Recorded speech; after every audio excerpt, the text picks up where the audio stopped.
The Red Wedding, the decisions that led to it, and the fallout from it, will continue to be important in the Winds of Winter.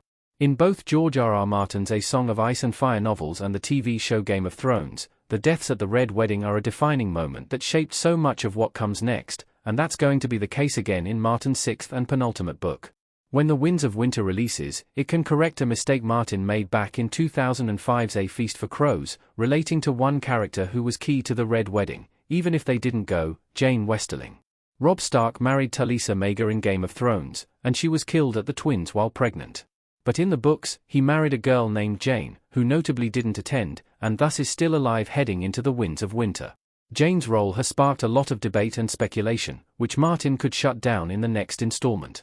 The two Jane Westerlings theory explained. There are differing descriptions in A Song of Ice and Fire.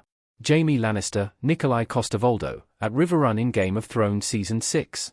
The issues with Jane Westerling, which Game of Thrones avoided, come with her return after the Red Wedding, in A Feast for Crows. Following Jaime Lannister successfully laying siege to Riverrun, he encounters Jane in the castle, and his point of view gives us the following comments upon her appearance. Jane was a willowy girl, no more than 15 or 16, more awkward than graceful. She had narrow hips, breasts the size of apples, a mop of chestnut curls, and the soft brown eyes of a doe. Pretty enough for a child, Jaime decided, but not a girl to lose a kingdom for.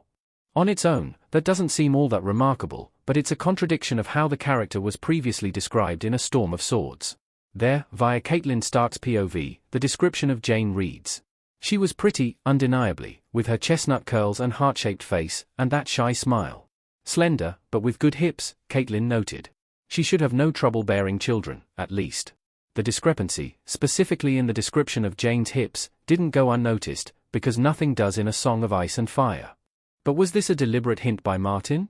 Certainly, this led to speculation that the person Jaime met at Riverrun was not the same girl Robb had married, and that they had been switched at some point, with the real Jane in hiding away from the Lannisters and Frys. This then extended further, into the idea that Jane may have been pregnant with Robb's child when the Red Wedding happened.